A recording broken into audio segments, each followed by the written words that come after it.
She wanted dinner with friends. I wanted a confession. She picked a downtown steakhouse where anniversaries used to taste like butter and peppered steak, the kind of place where they refill your water before you notice and the waiters know your laugh. She said she had news. Her smile was polished, like a speech practiced in the mirror. I've seen that shine before weddings, promotions, the moments we pretend are simple. I kept my jacket on and my temper zipped. I nodded through small talk about traffic on I-35, the new boss at office, and whose back hurts when the weather turns. My hand stayed under the table, steady, feeling the edge of the envelope I'd brought. Paper is light until it holds the weight of truth. She tapped her glass. The table leaned in. She began. I set the envelope beside her plate and let the room breathe in. Stay with me. In 1 minute, we'll open it together. For 6 months, the right side of our mattress held its shape like a memory foam grave. Pillows stayed puffed, sheets stayed cold. Married folks my age know the story your back tells before your mouth does you roll to the edge and start living in the seam. We stopped bumping knees, stopped stealing covers, stopped whispering about nothing. The house learned to keep quiet with us. I folded her throw blanket every night, a habit from better years, and set it on her side like a promise I still hoped she'd keep. But promises, like paint, crack first where the sun hits hardest. I told myself this was a seasoned stress at work. Hormones, the usual fog we all drive through. Older couples say, ride it out. I tried, but the silence got heavy enough to bend the mattress springs. One night I lay on my back and counted the ceiling fan blades until dawn. They turned. We didn't. That was the first truth. Then her perfume came back like a song from high school, too sweet, too loud, a little desperate to be noticed. The bottle had been dusty for years, retired after we decided comfort smelled better than drama. Suddenly it lived on the counter again, cap off, scent floating through the hallway before she did. Lipstick followed the shade she once called dangerous, a word that doesn't belong in a marriage unless a skillet's on fire. She swore it was for confidence at work, new campaigns, new meetings, maybe. But confident people don't rehearse their smiles in a parked car. I found a lipstick kiss on a water glass that wasn't mine, bright as a flare in daylight. Older friends joke that you can track a home by its smells, fresh coffee, fresh laundry, fried onions. Our house picked up a note that didn't fit the recipe. You know when a song goes off key, you can't unhear it. I couldn't unknow it. The scent outlasted her goodbye. Small things talk louder than speeches. She flinched when my hand brushed her stomach, then laughed it off like I'd tickled a bruise. She wore looser sweaters even as Texas warmed up and lingered in the bathroom with the fan on long after the shower ran cold. I asked soft, not sharp. You okay? She said stress, late nights, too much coffee. We've all been there. Middle age turns you into your own mechanic, listening for rattles. But we hadn't been close in months, and my gut kept tapping the dashboard light. At dinner, she pushed away red wine she used to love, called it a headache trigger. Later, she nibbled saltines and blamed a bug. Maybe she was sick. Maybe I was. You learn married life is part detective work, part faith. I wanted faith. The detective kept clearing his throat. When she pulled away from a hug with both hands on her midsection, the truth fogged up the window between us. I wiped it clear. Phones lie easy. Cars do not. The truck's Bluetooth kept a history like an honest scribe. Same number, same label, same rhythm. Mark office, mark office, mark office. I work with a mark, not her office, mine. Middle management, good with spreadsheets, bad with eye contact. Calls came late enough to dodge dinner, but early enough to call decent. She said podcasts. The dash said mark. Older folks know the gadgets we ignore are the ones that tell on us. I didn't blow up. I marked dates, noted lengths, watched patterns. Wednesday drive home, Friday lunch, Sunday errands.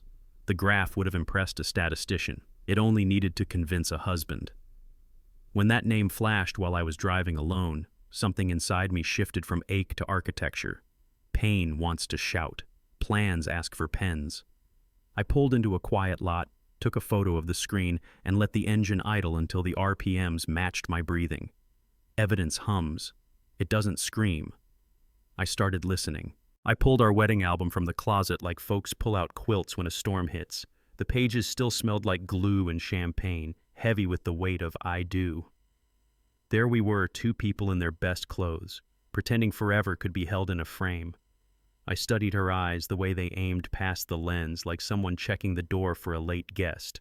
Back then, I called it nerves. Now it looked like distance. It's funny how pictures grow up alongside you. At 42, you see details the groom missed. The slight bend in her smile, my grip too tight on her hand, the minister's look that said, "Hurry, before real life arrives." I'm not blaming the past to excuse the present. I'm saying the cracks were there, hairline, harmless until you pour water in and winter comes. Older couples know that freeze. Vows are mortar. They hold until they don't. I closed the album gently, as if paper could bruise. Anger is easy cardio. You burn hot and go nowhere. Silence, the kind you choose, takes conditioning. I decided to hold my tongue and train my patience. No slamming doors, no midnight interrogations. I turned off my phone after 9 and let the house stay calm. When she came home late, I offered tea, not questions. When she canceled plans, I didn't fill the space with accusations. It wasn't weakness. It was forming a plan in a room without echo. People my age learn that dignity has a sound. It's the click of a pen, the steady breath before you speak, the quiet walk away. I started journaling instead of shouting, 1 page a night, not for court but for clarity. I wrote what I saw, not what I feared. I learned this at work. Measure twice, cut once. In marriage, measuring means listening to what knights say. My silence wasn't surrender. It was a scaffold, strong enough to hold the truth when it showed up heavy. I asked Mark to meet on South Congress, neutral ground with easy parking and too many pastry choices. He talked about spreadsheets like they were poetry, stirred his coffee as if the answer hid at the bottom. Older men will tell you, guilt has a nervous wrist. I didn't accuse. I asked about his workload, his weekends, his new apartment on the east side.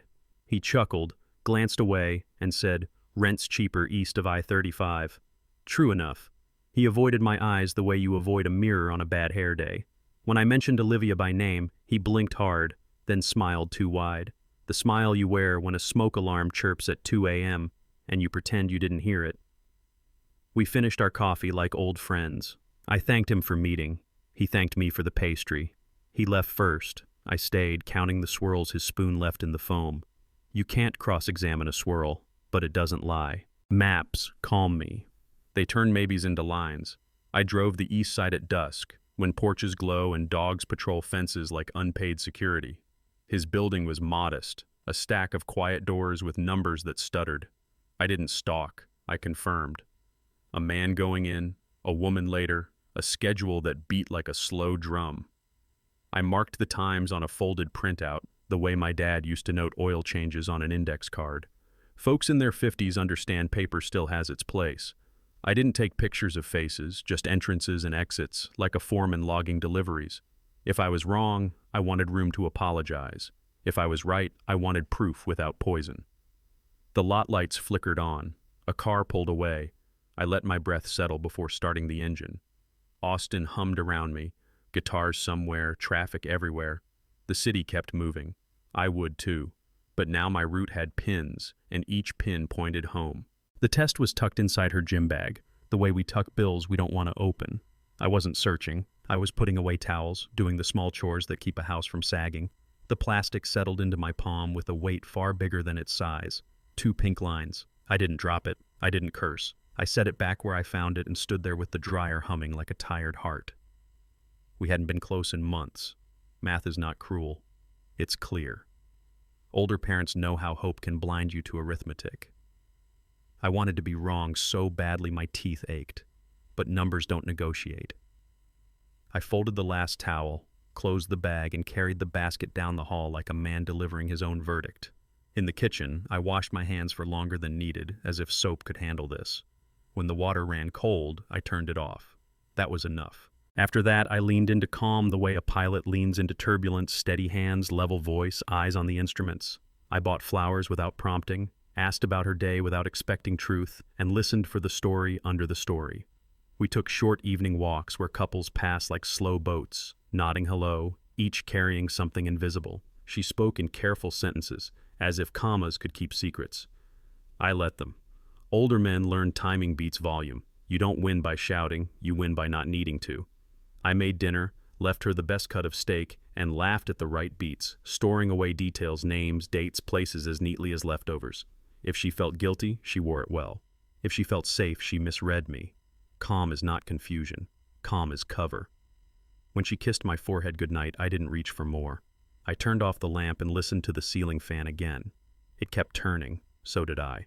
I called a lawyer I trusted, the kind who speaks plain and puts timelines on paper. We reviewed what was mine before marriage and what had blurred since. The house my parents left me still titled clean in my name. Retirement accounts separate. Checking no longer joint.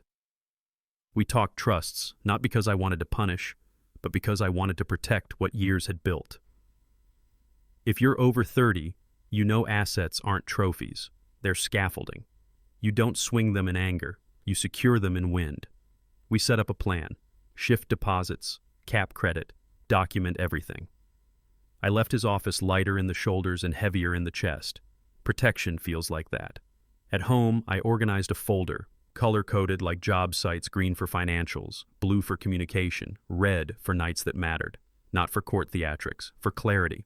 I wasn't planning revenge, I was planning recovery. There's a difference you can feel in your pulse. I didn't pry into medical files. I didn't need to.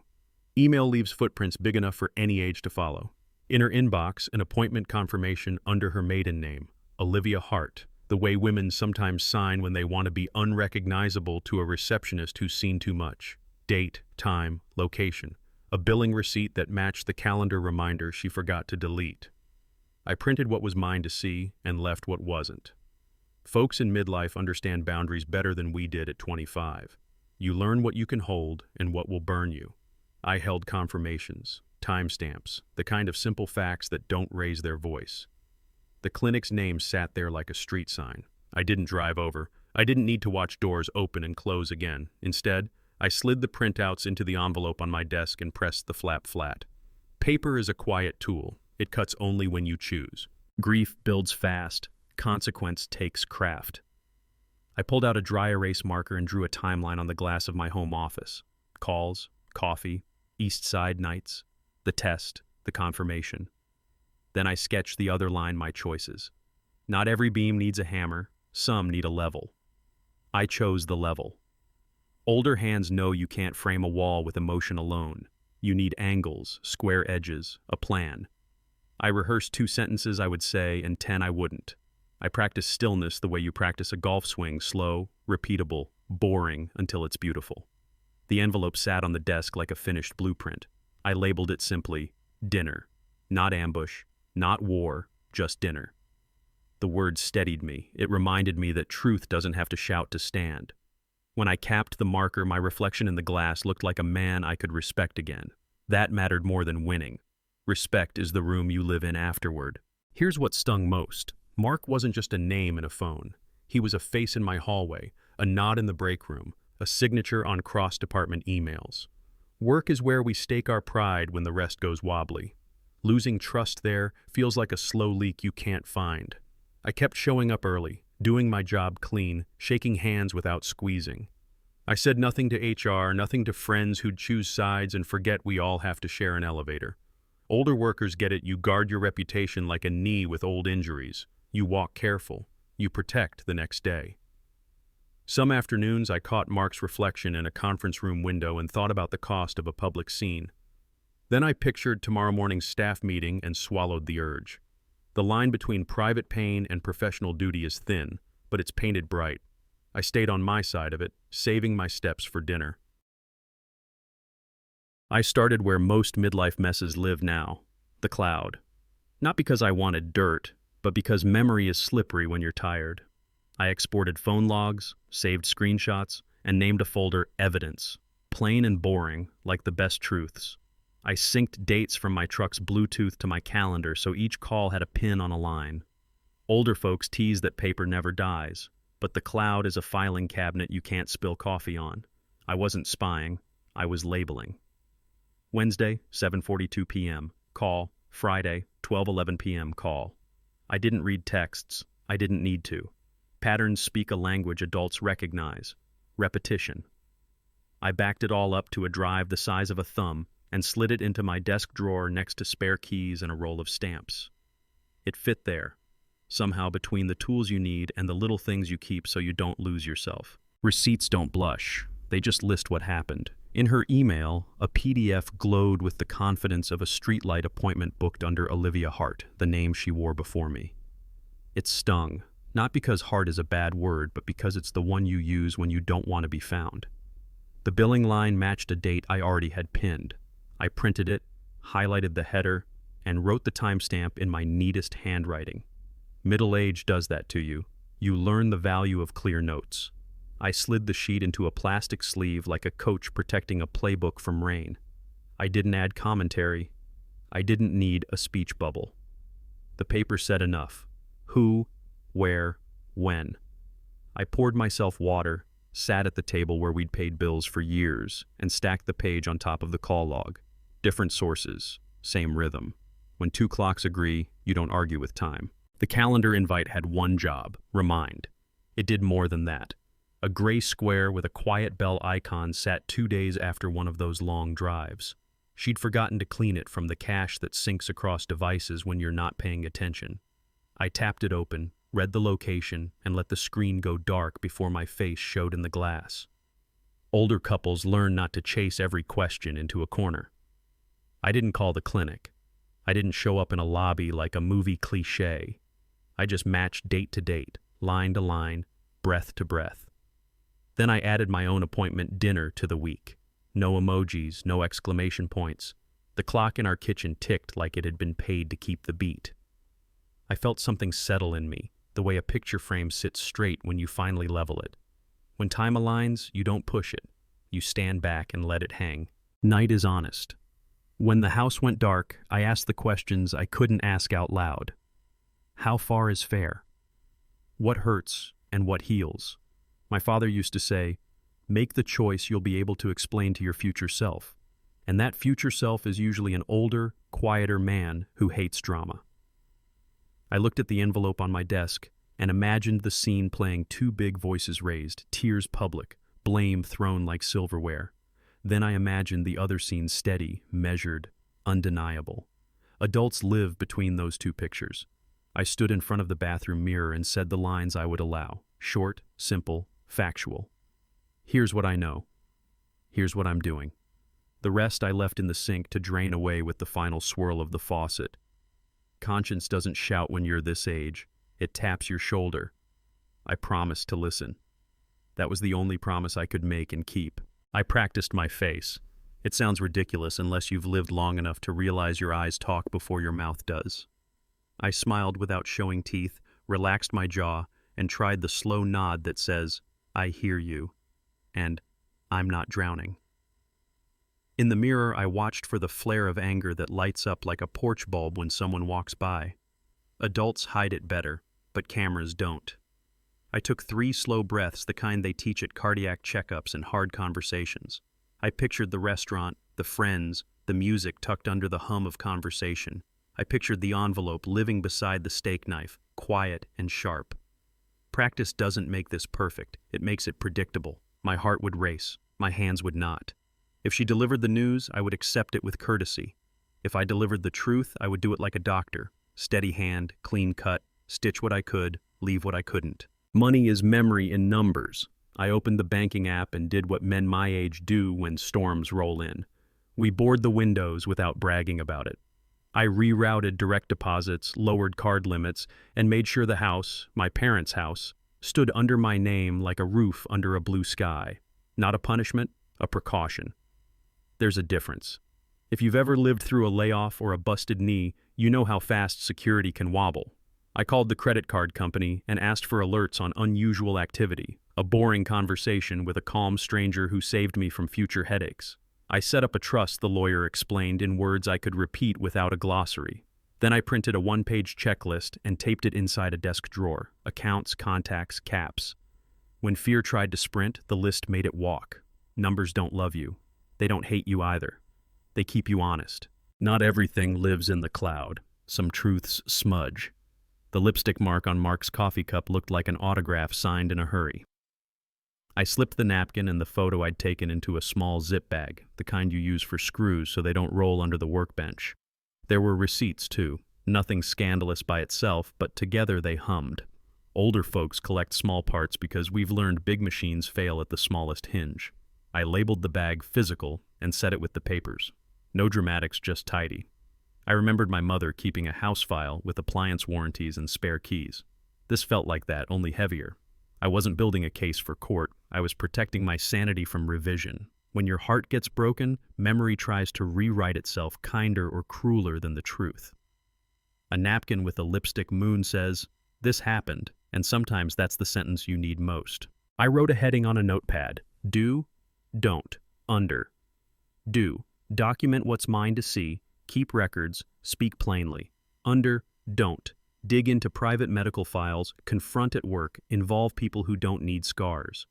HIPAA isn't just a law, it's a boundary. So is dignity.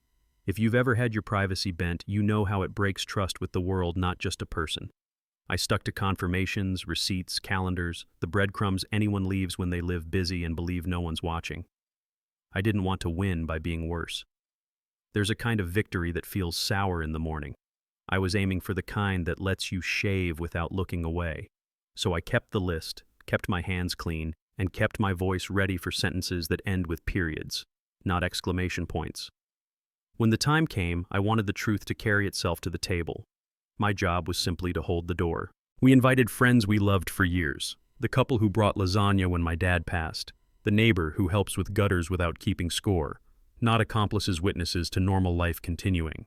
I didn't tell them anything beyond, we should all get together. Adults know the comfort of familiar faces at a long table. The plan wasn't to put on a show. It was to put truth where it couldn't be twisted later in a lonely kitchen. I confirmed reservations, asked for a round table where eyes meet evenly, and left the rest to the natural drift of conversation work. Kids, knees that ache when the weather dips. Their presence would do what guardrails do on a mountain road, keep us from going over the edge. If nothing happened, we'd share dessert and split the bill. If something did, there would be witnesses to the tone, the timing, the facts. Soft witnesses, like good lighting kind even, revealing. I opened a small notebook and wrote 2 sentences in black ink. Here's what I know. Here's what I'm doing next. Underneath, I listed the facts in bullet points I could read without swallowing glass. I practiced saying them with the same voice I use at work when budgets don't balance steady, not cold. People my age have learned that fewer words make fewer messes. I also wrote what I wouldn't say, names I wouldn't call, histories I wouldn't rewrite, hour-long speeches that feel good and solve nothing. I underlined no sarcasm because it stains, and no threats because they own you later. Then I closed the notebook and slid it into my inside jacket pocket, the one I save for important things, tickets, vows, the occasional thank you note I remember to send. If I forgot everything in the moment, those 2 sentences would still fit in my mouth. They were enough to carry me through a storm without swallowing seawater. I drew a little decision tree on a legal pad. If she denies, then what? If she cries, then what? If Mark confronts, then what? Not because life follows diagrams, but because planning calms the part of you that wants to bolt. I gave myself rules fit for grown-ups. I don't raise my voice. I don't touch anyone. I don't stay if staying becomes unsafe. I pictured a manager I once had who handled disasters like he was folding laundry methodically, unhurried, done when it's done. I wanted that posture. I set a signal with the waiter for the check if things tilted, a small nod we practiced like it was nothing. Control what you can, my coach used to say, and name what you can't. I couldn't control their reactions. I could control my own. The pen bled a dot where my hand paused over if she asks for forgiveness. I circled it and wrote, not tonight. Some choices need a quiet room. Reputation pays dividends long after raises stop. I pressed my suit and polished my shoes, not because clothes fix a marriage, but because they remind you who you are in rooms that test it. At the office, I kept my meetings crisp and my emails shorter than the problem. I greeted Mark with the same nod I give everyone. No extra frost, no extra thaw. Older workers know that gossip is cheap and interest compounds in silence. I said nothing to the folks who love a hallway headline. I did my job clean, stacked my wins quietly, and carried myself through the day as if the evening didn't loom. It did, of course. But a man can hold 2 truths at once. I'm hurt, and I'm professional. I'm angry, and I'm in control. If the dinner went sideways, I didn't want a single person from work to say my name followed by a sigh. Dignity is a habit you put on like a tie. I called the steakhouse and asked for a round table with good light, not a spotlight, just enough to see faces without squinting. I requested a corner that felt private but not hidden. The hostess said she could do that Thursday at 7. Perfect. I checked the guest list twice, the way you do for Thanksgiving when you hope cousins who don't get along will behave for one night. I asked for a server who's patient with big groups. Adults appreciate the folks who refill water before anyone asks. I scoped the room a day early, noticed the soft music, the leather chairs that don't squeak, the way the exit sits just a few steps from where we'd be. Not an escape hatch, just sensible. I confirmed the reservation in the app and took a screenshot for my folder. Planning the small comforts felt like packing blankets before a winter drive. You don't want to need them. You do it anyway. I printed each page in the order I wanted the night to understand. First the appointment confirmation, then the receipt, then the call logs, then the photos. Layered facts, not layered blame. I clipped them into a manila envelope with the metal prongs that make a satisfying click when they lock. I wrote dinner on the tab, then crossed it out and wrote truth, then crossed that out and just left it blank. Names make things heavier. I slid the envelope into my jacket to see how it sat, close to the heart, but not over it. I walked around the house to feel the weight. It wasn't crushing. It was present, like a wallet or a ring you twist when you're thinking. Older men carry small anchors to keep from drifting. This envelope was mine. I didn't open it again. I already knew what it said. The night would hear it in the right order, spoken with the courtesy facts deserve. On a yellow sticky note I wrote, truth, timed. Simple, almost silly, but I needed a North Star I could fold in my palm. I promised myself 3 things. I won't humiliate. I won't negotiate with lies. I will leave with my dignity. You don't make vows lightly twice in one life, but midlife has a way of asking for new ones. I stuck the note inside my wallet, behind a photo of my parents on their porch, the one where Dad's holding a coffee like it's a trophy for showing up every morning. He used to say, finish clean. That's what I wanted, a clean finish to a dirty story. I rehearsed my exit. Settle the bill, tip well, stand, coat on, thank the table for coming, step into the night. A checklist is a ladder you climb when the ground gets slick. I read it once more, closed the wallet, and felt the edges soften under the heat of my hand. I pictured my anger like a furnace with an open door, hot, hungry, reckless. Then I pictured closing the door. The fire didn't die. It did its job. It heated the house. It didn't burn it down. I took a slow walk around the block at dusk, the kind neighbors take after dinner when bellies are full and dogs lead the way. Breathing in cool air, I counted streetlights. I remembered long nights with a colicky baby years ago, how rocking in the dark taught me patience no book could. Middle age gives you those memories to borrow from. By the time I circled back home, the heat was steady, not wild. I made tea, not whiskey. I set my alarm, not my outrage. And when I slid under the covers, I told myself one sentence. Tomorrow is for truth, not tantrums. I slept. Not long, not deeply, but enough to wake without the taste of ash on my tongue. I sat at the kitchen table and ran the scene with Mark like a quarterback rehearsing a 2-minute drill. In my mind, he shrugged, he joked, he apologized, he lied. I let him try on all 4 and watched how my pulse handled each costume. In every version, I kept the same line, "This isn't the place," meaning work isn't a courtroom, and I won't turn it into one. The spoon in my empty mug clicked against the ceramic, the way his spoon had at the cafe. That sound again. That tell. People over 30 learn to respect what you own most of all. Mine is a tight jaw, so I unclenched, stretched it side to side like a man warming up to say the right words and swallow the wrong ones. When the rehearsal ended, I stood, rinsed the cup, and left the mock trial in the sink.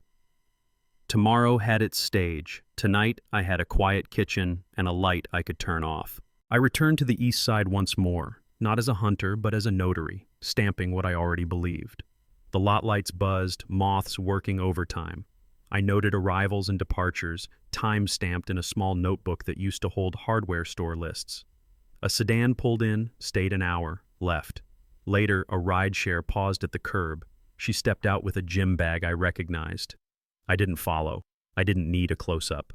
Adults know when enough has arrived, and it had. I circled the time and drew a line back to the calls on my chart. Another overlap. Another quiet yes. I closed the notebook, sat with the engine off, and let Austin's music drift in from somewhere. A guitar, a laugh, the hum of a city minding its own business. I would mind mine too. Evidence gathered. Heart braced. Tomorrow, dinner. Tonight, dignity. I drove home the slow way, the kind that keeps your thoughts from outrunning your headlights. On the couch, she spoke softly, like asking the room's permission. "Maybe it's time we try," she said, and the word "we" felt like a costume borrowed from last year. I nodded, the way you do when someone floats a dream you once shared. Older couples know how hope can arrive like a guest who rings the bell at midnight uninvited, inconvenient but familiar. I asked if she felt ready. She said yes. I asked nothing else. The gap between her sentence and my silence was a canyon bridged by politeness. She leaned back, hand over her belly like a reflex learned in the last few weeks. I looked at the TV, at a football game rerun where players move bravely with the benefit of knowing how the play ends. I didn't have that benefit. I had the envelope. I had the plan. I had the respect not to turn this living room into a lie detector. "Maybe," I said. "Let's talk after dinner Thursday." If life had a camera, it would have tracked the way her fingers pressed lightly into her sweater above the waistband, the way expectant mothers do without realizing. She caught me noticing and shifted, turning a question into a cough. I changed the subject to the new grocery store on Riverside, how the produce looks better under the brighter lights. Adults talk about groceries when they can't talk about the thing under every sentence. She laughed at a joke I didn't finish and reached for her phone, the universal exit. I let her go. Sometimes the kindest mercy is not making someone perform normal when they're rehearsing a different script. She headed to the bedroom. I stayed on the couch, counting the breaths between footsteps. The house has rhythms you recognize after years of drawers, doors, the thud of a closet sliding shut. Each sound found its place. So did I. Tomorrow I would move the camera wide. Tonight, it stayed tight on hands and silence. I'm not proud of checking the clock at 11:11, but I did, the way we all do, half hoping symmetry grants a wish. I didn't make one. I set out my jacket, the envelope, the quiet wallet with the sticky note folded behind my parents' photo. I placed my keys in the dish by the door like always, because habit is the rope you grab when everything else tilts.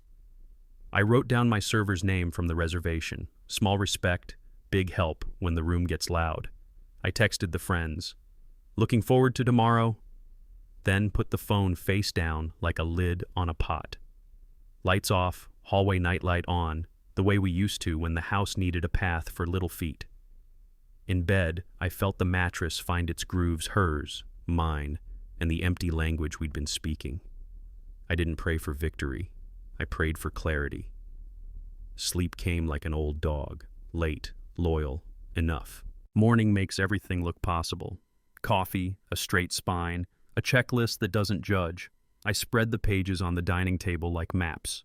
Confirmation, receipt, logs, photos. I numbered Post-its 1 through 4 so my future, shakier self wouldn't fumble the order when the room's eyes got heavy. Adults don't fight nerves. We prepare for them.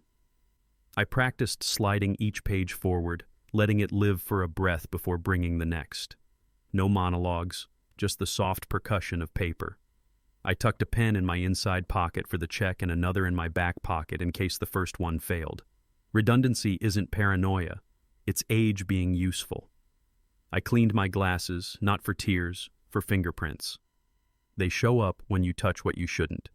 Then I packed everything back into the envelope like a parachute repacked for one more jump. I didn't need luck. I needed a sequence. Sequence turns chaos into steps your feet can find. Clothes don't make a man, but they remind him of the one he promised to be. I chose a dark jacket that fit like a handshake and a tie plain enough to disappear. Shoes shined, beard trimmed, breath checked. Middle age is practical like that. I practiced my posture, shoulders down, chin level, hands steady on the table edge. The trick is to look like yourself on your best day, not like a movie hero with a soundtrack. I sent one last email at work, clean and complete, so no one would think my head was anywhere but here until it needed to be there. On the drive home to change, I listened to the radio talk about weather and ball scores, the ordinary music of a country where life goes on even when yours pauses. I lifted the envelope from the dresser, let its weight settle, and caught my reflection in the mirror. He looked like a man ready to say little and mean it. I merged onto I-35, that river of red and white we all complain about and secretly count on. The city rose ahead, familiar as a family photo. Bridges, cranes, the glow that says people are eating, laughing, trying. I kept the windows up, air cool, and radio low. Night drives have a way of putting you in conversation with yourself, and I answered softly. Tell the truth. Keep your hands open. Leave when you're done. Streetlights blinked past like metronomes. I thought about all the dinners we'd had in that neighborhood, birthdays, promotions, the one where we split a dessert because sugar felt like victory. Adults carry those meals with them. They make the table bigger than the night. I parked, turned off the engine, and let the quiet arrive. A deep breath, a glance at the envelope on the passenger seat, the faint reflection of my hands on the glass. I locked the car and walked toward the door that would open either way. The host led us to a round table where no one could hide behind corners. Mark faced the soft light. I took the seat beside Olivia. Friends filled in, jackets draped over chairs, the hum of small reunions warming the air. I asked the server her name, used it, and thanked her early for patience. Small courtesies steady the room.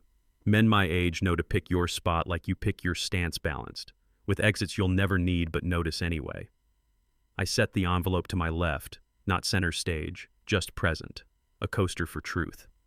Laughter came in little waves, jokes about yard work, kids moving back home, the new grocery store with cartwheels that don't squeak. The ordinary is a generous host. I let it seat everyone before the guest of honor arrived. I looked at Olivia's hands, calm on the tablecloth, and at Mark's eyes, restless as the bubbles in his glass. Chairs stopped shifting. The room found its level. We ordered. We toasted to nothing in particular: health, weekends, the miracle of hot plates arriving all at once. I raised my glass and took a polite sip, the kind that says, I'm here, not I need this. Conversation drifted and returned like a ceiling fan's breeze. I listened more than I spoke, tracking topics the way a carpenter tracks a board for warps. Olivia's laugh was brighter than the room needed. Mark's jokes landed an inch off target, close enough for courtesy, too far for comfort. I asked a friend about his torn meniscus middle-aged shorthand for, I see you. We traded rehab stories, ice packs versus heat pads. Every table has a beat. Ours settled into one you could hum. I let my fingers rest on the envelope's edge, not gripping, just aware. Then I glanced at the clock on the wall and felt the minute hand tip into the hour we'd chosen. I smiled at the group, glad we could all make it. She cleared her throat, the room doing that automatic kindness where voices dip to make space. Her eyes swept the table, touching each of us, and landed on me like a feather and a test. She set down her fork and laced her fingers together, a little ceremony people do before they say something that wants witnesses. I have some news, she said, and smiles rose like a flock. The server stepped back, sensing the shift like a good musician. I felt my heart step forward, but my face didn't move. I've seen this glow at baby showers and retirement parties, a light that says, I'm about to change your map. Adults know the thrill and the fear tucked inside that sentence. She took a breath and the room held it for her. In that space, I heard every quiet thing we'd built together and every loud thing about to be named. Hope stood in the doorway. Truth stood behind it, waiting its turn. She began, and I laid my palm flat on the envelope, not to silence her, but to anchor myself. The table shifted its attention like sunflowers following light. I felt cardboard and metal through paper, the spine of facts ready to stand. I'm happy for any good news, I said, my voice steady enough to pour. And I brought something I needed to share too. Eyes moved, forks paused midair. Older friends know that tone. It's the one you use when the check arrives and you insist on covering it because it's the right night to be generous. I slid the envelope a few inches toward the center, not yet opening it, letting its presence do the early work. One at a time, I added. You first. She nodded, surprised, then gathered her courage and spoke her sentence into the circle we all made with our attention. The room exhaled with her words. Mine waited, quiet and ready, right under my hand. Her words rose like a toast and broke in the same breath. I'm pregnant. Glasses hovered, smiles froze, a cheer started and then stopped, like a song cut off mid-chorus. I heard the room go quiet the way you hear snow. Not silence, but a hush that holds everything in place. Older friends at the table softened their eyes.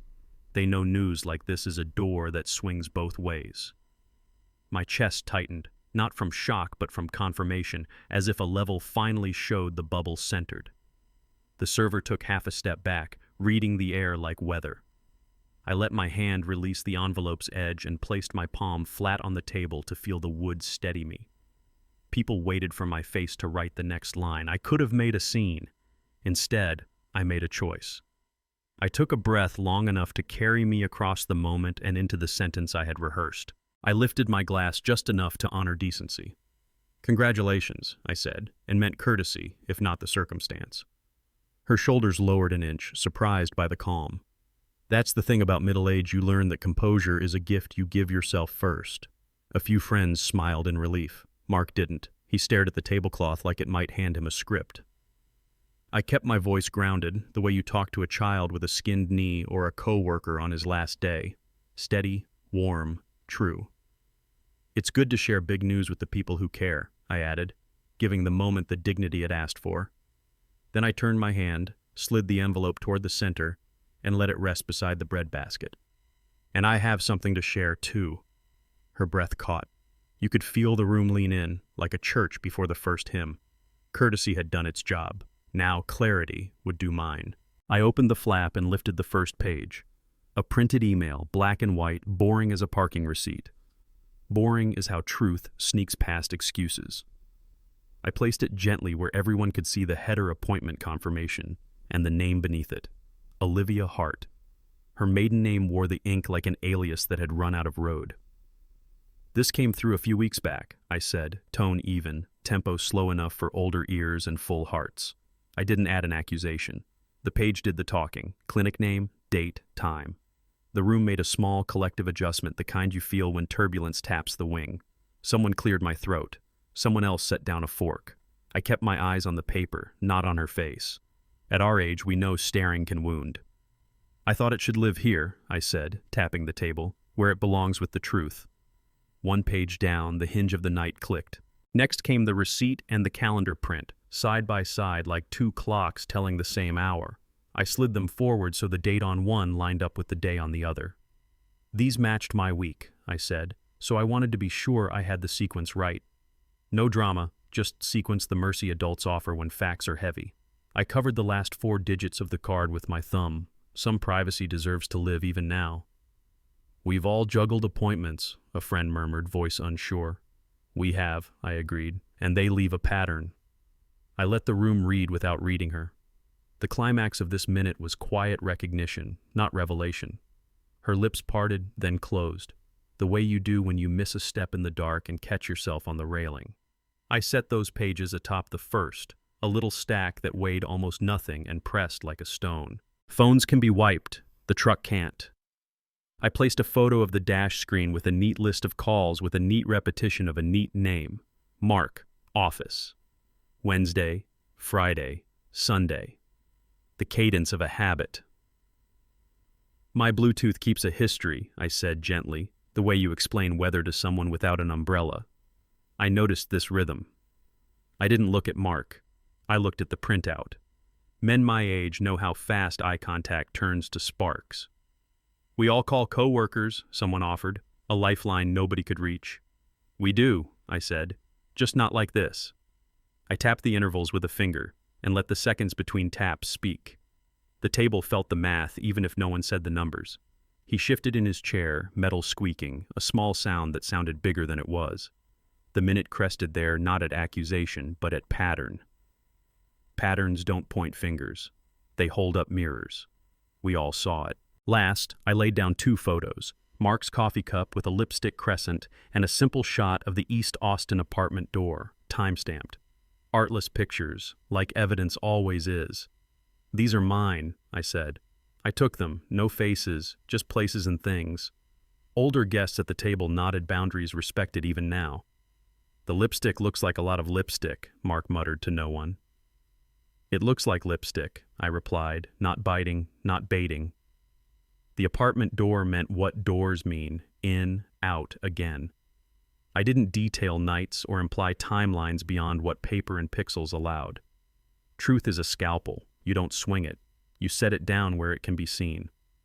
Olivia's hand hovered toward the pictures, then pulled back as if heat lived in glossy prints. That hesitation was the crest. The table felt it. I gathered the pages into a tidy fan the way you stack cards before you leave the game. I breathed in once, out once, then said the line I wrote for this minute. I signed the divorce papers yesterday. Not loud, not cruel. Completed. I set a copy face down beside the stack, no need to parade signatures. Our assets are protected gifts from my parents, accounts in my name, bills squared. This isn't punishment. I looked up at the friends who'd watched us grow and stall. It's protection, for both of us. Middle age teaches you that endings done clean hurt less in the morning. The climax was the shift you could feel responsibility moving from rumor to record. I added the final clarity. We'll sort the rest through counsel, not here. Kindness can be firm, firmness can be kind. The server approached, not interrupting, just arriving with the check like a professional angel. I nodded thanks and set my pen beside it. The table exhaled. The decision had a shape now, and it would stand when the room emptied. Chairs have a way of telling the truth. His scraped backward with a sound that turned heads in a circle. He stood too fast, then paused, like a man negotiating with gravity. I need air, he said to no one, to everyone. He placed cash on the table with the shaking precision of someone defusing a minor bomb and walked toward the door. No one followed. Not out of cruelty, but because grown-ups know when a moment belongs to someone else. The door swung, sighed, and settled. That was the climax. Not a punch, not a scene, just departure. Space opened where he'd been, and the room didn't rush to fill it. I signed the receipt, added a generous tip for a night more complicated than a server should have to manage, and slid the bill back into its leather sleeve. Thank you, I said to her by name. People heard the courtesy. Sometimes the most adult thing you can do is stay seated. Silence gained weight, ounce by ounce, until even the silverware respected it. A spoon tapped once and stopped, as if embarrassed to be louder than the moment. Friends looked at napkins, at hands, at the table's grain anywhere but at our faces. That's compassion, the kind older people understand. Give privacy even in public. I gathered the papers into the envelope, closed the prongs with that tidy click, and set it aside like a finished chore. Her shoulders trembled, my jaw softened. We'll be okay, someone whispered, meaning different things to each of us. The climax here was restraint, choosing not to fill the air with speeches that age poorly by morning. I stood, but only to shrug my jacket on, a man completing a simple step in a long day. I appreciate everyone coming, I said, voice clear enough to carry and gentle enough to land. The room seemed grateful for instructions. Grief loves a leader who doesn't shout. Daniel. She said my name like you say a word you found in an old drawer. Her hand crossed the table, stopped halfway, hovered as if asking permission from gravity. We can... The sentence wobbled and waited for me to steady it. Older couples know how many times you can try to fix a thing before you're just sanding down what's left. I looked at her hand, at the ring we both bought, at the map of veins that deliver warmth to fingers that once tucked hair behind an ear. I kissed, and now held a story we couldn't share. I hear you, I said. That was true. And I can't do this here. Also true. Her hand dropped an inch, a small fall that felt larger than the night. The climax was mercy, naming the boundary without blaming the person. She nodded, eyes wet, and pulled her fingers back to her lap like a curtain closing on the first act of a different play. I'm not staying angry, I said, steady. I'm staying finished. It wasn't a threat, it was a line. We won't apologize in front of an audience. We won't negotiate with tears. We'll use the lawyers we already have. People our age understand the process even when our hearts want shortcuts. I slid a few bills onto the tray as a thank you to the staff for weathering our weather, then set my palm flat one last time, feeling wood, weight, and the slight tremor that said I was still human. You made choices, I added, not as a dagger, but as a diagnosis. I'm making mine. The room held that sentence without argument. She closed her eyes, nodded once, and took a breath that sounded like a person surfacing.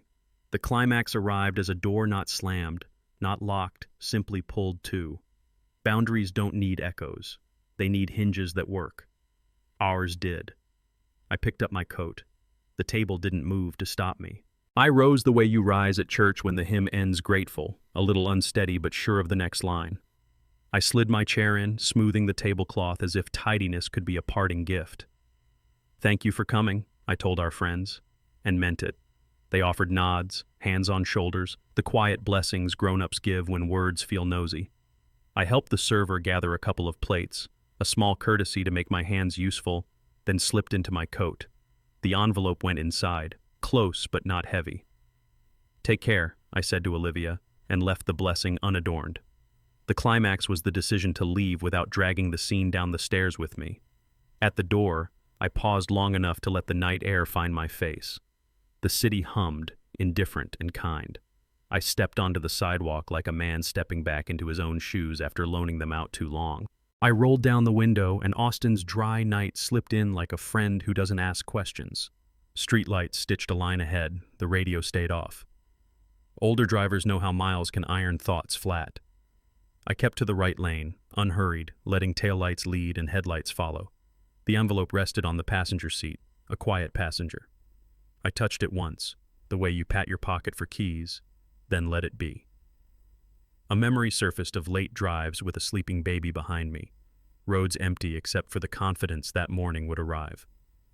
That's what this felt like. Not triumph, not failure, transition. The climax came when I passed our exit and didn't flinch. I took the long way home, not to avoid anything, but to let the night finish its sentence. The wind thinned the heat behind my eyes. My grip loosened, my breath found a pace I could keep. Home looked the same, the way a face does after tears, recognizable, a little brighter in the corners. I turned the key, stepped into the soft light over the stove we leave on like a lighthouse. No voices argued in the walls, no clock scolded. I set the envelope on the counter and poured water into a glass like it was a ceremony. Tap on, tap off, drink, breathe. Older homes hum at night with the slow confidence of appliances that have outlived warranties. Mine did. I walked from room to room, not searching, just noticing. The bed still held two shapes in the mattress. Tomorrow, it would hold one. That truth didn't stab. It settled. I folded a blanket, the same one I'd been folding for months, and this time it felt like closing a book at the proper chapter break. The climax was ordinary, lights out in rooms that didn't need them, a window cracked, a house exhaling. Peace isn't loud, it just arrived. Revenge is heavy. Truth, when timed, is precise. Tonight I chose the scalpel sharp enough to cut, careful enough to spare healthy tissue. A hammer could have smashed the table, the friendships, the future co-parenting conversations we may never need but might. Men my age know the cost of swinging wild. We've paid it before in other rooms. I pictured the pages again. Confirmation, receipt, log, photos, tools laid out on a clean tray. Each had a job. Each did it. The climax of this minute was acceptance. I can't fix what's broken by breaking more. I can only remove what's rotten and trust the rest to heal. Somewhere, a siren wailed and then faded. A reminder that loud isn't always effective. Quiet can save lives, marriages, or at least the people who have to walk away from them. I rinsed my hands in the sink like a surgeon between cases and shut off the water with a steady wrist. I sat in the driveway for a moment with the engine off, listening to the tick of cooling metal, a sound older cars make, a sound I've always liked because it means the work is done for now. I rested my hands on the wheel, then let them fall to my lap. The breath I'd been rationing all evening finally left me, long and clean. Not victory, not defeat. Relief. The kind that makes room in your chest where tightness lives. I thought about calling someone and decided not to. Nights like this don't need narration. They need rest. I took the envelope inside and filled it with the papers that mark the big turns in a life.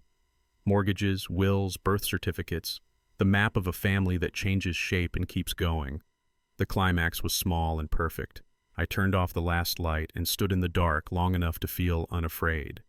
Then I went to bed and the house slept with me. I didn't destroy her. I held up a mirror and let the morning do the rest. In Austin, the night loosened its grip and the city exhaled with me. Bridges quiet, I-35 thinning to a soft line, porch lights giving way to dawn. The envelope is filed, the house is still, and my hands are steady. Revenge didn't roar. It arrived on time, like a surgeon walking into a bright room with a clean tray. Truth cut what was rotten and left the living to heal. That's the payoff you feel at our age. Not noise, but room to breathe, to stand, to make coffee without bargaining with yesterday. If you've walked a road like this, you know the victory is simple, peace that fits in your chest. Now it's your turn. In the comments, tell me which path you'd take, silent truth or the loud storm, and why. And if this story met you where you live, subscribe for the next Cheating Tales. New dawns, same city, cleaner hearts.